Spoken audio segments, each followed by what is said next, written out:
जय माता दी मित्रों। स्वागत है आप सभी का हमारे YouTube चैनल पूजा पाठ जोन में। आज हम आपको सुनाने वाले हैं दुर्गा सप्तशती से दूसरा अध्याय, देवताओं के तेज से देवी का प्रादुर्भाव और महिषासुर की सेना का वध। विनियोग। ओम मध्यम चरित्र के विष्णु ऋषि, महालक्ष्मी देवता, उष्णिक छंद, शाकंभरी शक्ति, दुर्गा बीज, वायु तत्व और यजुर्वेद स्वरूप है। श्री मां लक्ष्मी की प्रसन्नता के लिए मध्यम चरित्र के पाठ में इसका विनियोग है। ध्यान। मैं कमल के आसन पर बैठी हुई प्रसन्न मुख वाली महिषासुर मर्दनी भगवती महालक्ष्मी का भजन करता हूँ, जो अपने हाथों में अक्षमाला, फरसा, गदा, बाण, वज्र, पद्म, धनुष, कुंडिका, दंड, शक्ति, खड़ग, ढाल, शंख, घंटा, मधुपात्र, शूल, पाश और चक्र धारण करती हैं। ऋषि कहते हैं, पूर्व काल में देवताओं और असुरों में पूरे 100 वर्षों तक घोर संग्राम हुआ था। उसमें असुरों का स्वामी महिषासुर था और देवताओं के नायक इंद्र थे। उस युद्ध में देवताओं की सेना महाबली असुरों से परास्त हो गई। संपूर्ण देवताओं को जीतकर महिषासुर इंद्र बन बैठा। तब पराजित देवता प्रजापति ब्रह्मा जी को आगे करके उस स्थान पर गए जहां भगवान शंकर और विष्णु विराजमान थे। देवताओं ने महिषासुर के पराक्रम तथा अपनी पराजय का यथावत वृत्तांत उन दोनों देवेश्वरों से विस्तार पूर्वक कह सुनाया। वे बोले, भगवान, महिषासुर सूर्य, इंद्र, अग्नि, वायु, चंद्रमा, यम, वरुण तथा अन्य देवताओं के भी अधिकार छीनकर स्वयं ही सबका अधिष्ठाता बन बैठा है। उस दुरात्मा महिष ने समस्त देवताओं को स्वर्ग से निकाल दिया है। अब वे मनुष्यों की भांति पृथ्वी पर विचरते हैं। दैत्यों की ये सारे करतूत हमने आप लोगों से कह सुनाई। अब हम आपकी शरण में आए हैं, उसके वध का कोई उपाय सोचिए। इस प्रकार देवताओं के वचन सुनकर भगवान विष्णु और शिव ने दैत्यों पर बड़ा क्रोध किया। उनकी भौहें तन गईं और मुख टेढ़ा हो गया। तब अत्यंत क्रोध में भरे हुए चक्रपाणी श्री विष्णु के मुख से एक महान तेज प्रकट हुआ। इसी प्रकार ब्रह्मा, शंकर तथा इंद्र आदि अनन्य देवताओं के शरीर से भी बड़ा भारी तेज निकला। वह सब मिलकर एक हो गया। महान तेज का वह पुंज ज्वाज्वल्यमान पर्वत सा जान पड़ा। देवताओं ने देखा, वहां उसकी ज्वालाएं संपूर्ण दिशाओं में व्याप्त हो रही थीं। संपूर्ण देवताओं के शरीर से प्रकट हुए उस तेज की कहीं तुलना नहीं थी। एकत्रित होने पर वह एक नारी के रूप में परिणत हो गया और अपने प्रकाश से तीनों लोकों में व्याप्त जान पड़ा। भगवान शंकर का जो तेज था, उससे उस देवी का मुख प्रकट हुआ। यमराज के तेज से उसके सिर में बाल निकल आए। श्री विष्णु भगवान के तेज से उसकी भुजाएं उत्पन्न हुई। चंद्रमा के तेज से दोनों स्तनों का और इंद्र के तेज से मध्य भाग का प्रादुर्भाव हुआ। वरुण के तेज से जंघा और पिंडली तथा पृथ्वी के तेज से नितंब भाग प्रकट हुआ। ब्रह्मा के तेज से दोनों चरण और सूर्य के तेज से उसकी अंगुलियां हुई। वसुओं के तेज से हाथों की अंगुलियां और कुबेर के तेज से नासिका प्रकट हुई। उस देवी के दांत प्रजापति के तेज से और तीनों नेत्र अग्नि के तेज से प्रकट हुए थे। उसकी भौहें संध्या के और कान वायु के तेज से उत्पन्न हुए थे। इस प्रकार अनन्य देवताओं के तेज से भी उस कल्याण में देवी का आविर्भाव हुआ। तदंतर समस्त देवताओं के तेज पुंज से प्रकट हुई देवी को देखकर महिषासुर के सताए हुए देवता बहुत प्रसन्न हुए। पिनाकधारी भगवान शंकर ने अपने सूल से एक शूल निकाल उन्हें दिया। फिर भगवान विष्णु ने भी अपने चक्र से चक्र उत्पन्न करके भगवती को अर्पण किया। वरुण ने भी शंख भेंट किया। अग्नि ने उन्हें शक्ति दी और वायु ने धनुष तथा बाण से भरे हुए 2 तरकश प्रदान किए। सहस्त्र नेत्रों वाले देवराज इंद्र ने अपने वज्र से वज्र उत्पन्न करके दिया और ऐरावत हाथी से उतरकर एक घंटा भी प्रदान किया। यमराज ने काल दंड से दंड, वरुण ने पाश, प्रजापति ने स्फटिकाक्ष की माला तथा ब्रह्मा जी ने कमंडलू भेंट किया। सूर्य ने देवी के समस्त रोमकूपों में अपनी किरणों का तेज भर दिया। काल ने उन्हें चमकती हुई ढाल और तलवार दी। क्षीर समुद्र ने उज्ज्वल हाथ तथा कभी न जीर्ण होने वाले तो दिव्य वस्त्र भेंट किए।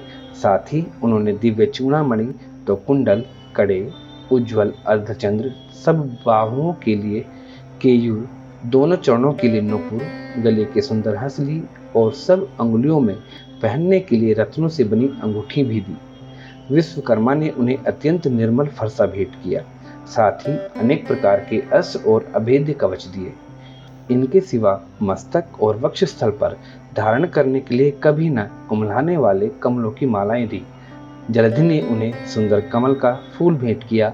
हिमालय ने सवारी के लिए सिंह तथा भांति भांति के रत्न समर्पित किए। धनाध्यक्ष कुबेर ने मधु से भरा पान पात्र दिया तथा संपूर्ण नागों के राजा शेष ने, जो इस पृथ्वी को धारण करते हैं, उन्हें बहुमूल्य मणियों से विभूषित नागहार भेंट किया। इस प्रकार अन्य देवताओं ने भी आभूषण और अस्त्र शस्त्र देकर देवी का सम्मान किया। तत्पश्चात उन्होंने बारंबार अट्टहास पूर्वक उच्च स्वर से गर्जना की। उनके भयंकर नाद से संपूर्ण आकाश गूंज उठा। देवी का वह अत्यंत उच्च स्वर से किया हुआ सिंहनाद कहीं न समझ सका।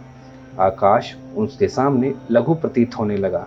उससे बड़े जोर की प्रतिध्वनि हुई, जिससे संपूर्ण विश्व में हलचल मच गई और समुद्र कांप उठे, पृथ्वी डोलने लगी और समस्त पर्वत हिलने लगे।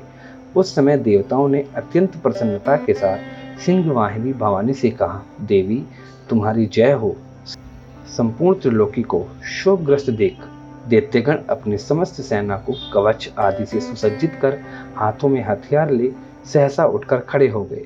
उस समय महिषासुर ने बड़े क्रोध में आकर कहा, आह यह क्या हो रहा है। फिर वह संपूर्ण असुरों से घिरकर उस सिंहनाद की ओर लक्ष्य करके दौड़ा और आगे पहुंचकर उसने देवी को देखा, जो अपनी प्रभा से तीनों लोगों को प्रकाशित कर रही थी। साथ ही महर्षियों ने भक्ति भाव से विनम्र होकर उनका स्तुति किया। उनके चरणों के भार से पृथ्वी दबी जा रही थी। माथे के मुकुट से आकाश में रेखा सी खिंच रही थी तथा वे अपने धनुष की टंकार से सातों पातालों को शुद्ध किए देती थी। देवी अपनी 1000 भुजाओं से संपूर्ण दिशाओं को आच्छादित करके खड़ी थी। तदंतर उनके साथ दैत्यों का युद्ध छिड़ गया। नाना प्रकार के अस्त्र शस्त्रों के प्रहार से संपूर्ण दिशाएं उद्भासित होने लगी। चिशुर नामक महान असुर महिषासुर का सेना नायक वह देवी के साथ युद्ध करने लगा। अन्य दैत्यों की चतुरंगिनी सेना साथ लेकर चमार भी लड़ने लगा। 60,000 रथियों के साथ आकर उदग्र नामक महादैत्य ने लोहा लिया। 1 करोड़ रथियों को साथ लेकर महाहनु नामक दैत्य युद्ध करने लगा, जिनके रोएं तलवार के समान तीखे थे। वह असिलोमा नामक महादैत्य 5 करोड़ रथी सैनिकों सहित युद्ध में आ डटा। 60 लाख रथियों से घिरा हुआ वशकल नामक दैत्य भी उस युद्ध भूमि में लड़ने लगा। परिवारित नामक राक्षस हाथी सवार और घुड़सवारों के अनेक दलों तथा 1 करोड़ रथियों की सेना लेकर युद्ध करने लगा। बिडाल नामक दैत्य 5 अरब रथियों से घिरकर लोहा लेने लगा। इनके अतिरिक्त और भी हजारों महादैत्य रथ, हाथी और घोड़ों की सेना साथ लेकर महादेवी के साथ युद्ध करने लगे। स्वयं महिषासुर उस रणभूमि में कोटि कोटि शस्त्र रथ, हाथी और घोड़ों की सेना से घिरा हुआ खड़ा था। वे दैत्य देवी के साथ तोमर, बिंदपाल, शक्ति, मूषल, खड्ग, परशु और पट्टिश आदि अस्त्र शस्त्रों का प्रहार करते हुए युद्ध कर रहे थे। कुछ दैत्यों ने उन पर शक्ति का प्रहार किया, कुछ लोगों ने पाश फेंके तथा कुछ दूसरे दैत्यों ने खड़ग प्रहार करके देवी को मार डालने का उद्योग किया। देवी ने भी क्रोध में भरकर खेल खेल में ही अपने अस्त्र शस्त्रों की वर्षा करके दैत्यों के वे समस्त अस्त्र और शस्त्र काट डाले। उनके मुख पर परिश्रम या थकावट का रंज मात्र भी चिन्ह नहीं था। देवता और ऋषि उनकी स्तुति करते थे और वे भगवती परमेश्वरी दैत्यों के शरीर पर अस्त्र शस्त्रों की वर्षा करती रहीं। देवी का वाहन सिंह भी क्रोध में भरकर गर्दनों के बालों को हिलाता हुआ असुरों की सेना में इस प्रकार विचरने लगा, मानो वनों में दानव दल फैल रहा हो। रणभूमि में दैत्यों के साथ युद्ध करती हुई अंबिका देवी ने जितने निश्वास छोड़े, वे सभी तत्काल सैकड़ों हजारों गणों के रूप में प्रकट हो गए और परशु, बिंदपाल, खड्ग तथा पट्टिश आदि अस्त्रों द्वारा असुरों का सामना करने लगे। देवी की शक्ति से बड़े हुए वे गण असुरों का नाश करते हुए नगाड़ा और शंख आदि बाजा बजाने लगे। उस संग्राम महोत्सव में कितने ही गण मृदंग बजा रहे थे। तदंतर देवी ने शूल से, गदा से, शक्ति की वर्षा से और खड़ग आदि से सैकड़ों महादेवों का संहार कर डाला। कितनों को घंटे की भयंकर नाद से मूर्छित करके मार गिराया। बहुतेरे देवताओं को पास से बांधकर धरती पर घसीटा। कितने ही दैत्य उनकी तीखी तलवार की मार से दो टुकड़े हो गए। कितने ही गदा की चोट से घायल हो धरती पर सो गए। कितने ही मुसल की मार से अत्यंत आहत होकर रक्तममन करने लगे। कुछ दैत्य सूल से छाती फट जाने के कारण पृथ्वी पर ढेर हो गए। उस रणांगन में बाण समूहों की वृष्टि से कितने ही असुरों की कमर टूट गई। बाज की तरह झपटने वाले देव पीड़क दैत्यगण अपने प्राणों से हाथ धोने लगे। किन्हीं की बाहें छिन्न भिन्न हो गईं, कितनों की गर्दनें कट गईं, कितने ही दैत्यों के मस्तक कट कट कर गिरने लगे। कुछ लोगों के शरीर मध्य भाग में ही विदीर्ण हो गए। कितने ही महादैत्य जांघें कट जाने से पृथ्वी पर गिर पड़े। कितनों को ही देवी ने एक बांह, एक पैर और एक नेत्र वाला करके दो टुकड़ों में चीर डाला। कितने ही दैत्य मस्तक कट जाने पर भी गिरकर फिर उठ जाते और केवल धड़ के रूप में ही अच्छे अच्छे हथियार हाथ में ले देवी के साथ युद्ध करने लगते थे। दूसरे कमंद युद्ध के बाजों को लय पर नाचते थे। कितने ही बिना सिर के धड़ हाथों में खड़ग, शक्ति और सृष्टि लिए दौड़ते थे तथा दूसरे दूसरे महादैत्य ठहरो ठहरो यह कहते हुए देवी को युद्ध के लिए ललकारते थे। जहां वह घोर संग्राम हुआ था वहां की धरती देवी के गिराए हुए रथ, हाथी, घोड़े और असुरों की लाशों से ऐसे पट गई थी कि वहां चलना फिरना असंभव हो गया था। दैत्यों की सेना में हाथी, घोड़े और असुरों के शरीरों से इतनी अधिक मात्रा में रक्तपात हुआ था कि थोड़ी ही देर में वहां खून की बड़ी बड़ी नदियां बहने लगीं। जगदम्बा ने असुरों की विशाल सेना को क्षण भर में नष्ट कर दिया। ठीक उसी तरह जैसे तृण और काठ से भरी हुई ढेर को आग कुछ ही क्षणों में भस्म कर देती है, और वह सिंह भी गर्दन के बालों को हिला हिलाकर जोर जोर से गर्जना करता हुआ दैत्यों के शरीर से मानो उनके प्राण चुन लेता था। वहां देवी के गणों ने भी उन महादेवों के साथ ऐसा युद्ध किया जिससे आकाश में खड़े हुए देवतागण उन पर संतुष्ट हुए और फूल बरसाने लगे।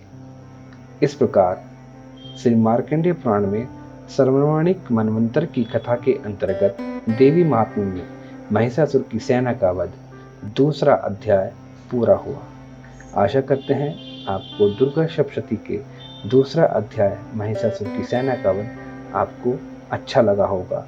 माता रानी आप पर अपनी कृपा बनाए रखें, आपको अपना आशीर्वाद प्रदान करें। जय माता दी।